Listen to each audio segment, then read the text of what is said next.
Hi friends, welcome. Baakiyalakshmi இன்னைக்கு எபிசோடுக்கான சின்ன review பார்க்கலாம். செல்லியன் வக்கீலை கூட்டிகிட்டு போகிறாரு. எப்படியாவது பாக்கியாவை வெளியில் கூட்டிகிட்டு வந்துடலாம் அப்படின்னு நினச்சிட்டு போகிறாரு. ஆனால் போலீஸ்காரங்க சொல்லிடுறாங்க, நாங்கள் கோர்ட்டில் ப்ரொடியூஸ் பண்ணிக்கிறோம், எதுனாலும் நீங்கள் அங்கே வந்து பார்த்துக்கோங்க, இன்றைக்கி நைட்டு உங்களை விட முடியாது அப்படின்னு சொல்லிடுறாங்க. செல்லியன் பாக்கியாவை பார்த்து பேசுகிறாரு. நீ பயப்படாதம்மா, நான் வெளியில் தான் நின்றுட்டுருப்பேன், எதுனாலுமே என்னை கூப்பிடுமா அப்படின்னு சொல்கிறாரு. ரொம்ப பயமாக இருக்குது செல்லியா அப்படின்னு சொல்லிட்டு பாக்கியா அழுறாங்க.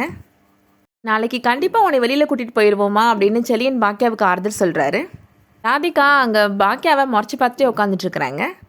கோபி இப்போ ஒரு வக்கீலை ஏற்பாடு பண்ணி ராதிகாவை வெளியில் கொண்டு வரதுக்கு முயற்சி பண்ணுறாரு. அந்த வக்கீல் சொல்கிறாங்க, மிஸ் மோனர் மேலே தான் எல்லா தப்பும் அப்படின்னு நம்ம சொல்லிடலாம், ராதிகாவை ஈஸியாக வெளியில் கூட்டிகிட்டு வந்துடலாம் அப்படின்னு அந்த வக்கீல் சொல்கிறாங்க. மயு, கோபி, அந்த வக்கீல் 3 பேருமே இப்போது ராதிகாவை கூட்டிகிட்டு வர்றதுக்காக போலீஸ் ஸ்டேஷனுக்கு போகிறாங்க. ஃபஸ்ட்டு கோபி வக்கீல் கூட சேர்ந்து உள்ளே போக போகிறாரு. போலீஸ் ஸ்டேஷன் வாசலில் இப்போ செலியை நிற்கிறத பார்க்குறாரு கோபி. கோபி வக்கீல்கிட்ட சொல்கிறாரு, மயு ரொம்ப பயப்படுறா, அழுதுகிட்டே இருக்கிறா, நான் மயு கூடவே இருக்கிறேன், நீங்களே பேசி ராதிகாவை கூட்டிகிட்டு வந்துடுங்க அப்படின்னு சொல்லிடுறாரு. ராதிகாவை பேசி இப்போ அந்த வக்கீல் வெளியில் கூட்டிகிட்டு வந்துடுறாங்க. ராதிகா கோபிகிட்ட சொல்கிறாங்க, நம்ம ஒரு நிமிஷம் கூட இங்கே இருக்க வேணாம், எனக்கு ரொம்ப படபடப்பாக இருக்குது, சீக்கிரம் வாங்க கோபி அப்படின்னு கூட்டிகிட்டு போயிடுறாங்க.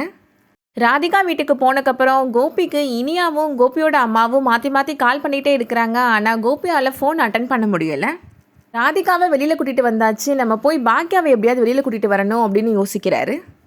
இதுக்கிடையில் எழில் பாக்கியாவை பார்க்குறதுக்காக போலீஸ் ஸ்டேஷனுக்கு போகிறாரு. அவங்க அம்மாவுக்கு ஆறுதல் சொல்கிறாரு. நீ பயப்படாதம்மா, எப்படியாவது உன்னை வெளியில் கூட்டிகிட்டு வந்துடுவோமா அப்படின்னு சொல்கிறாரு.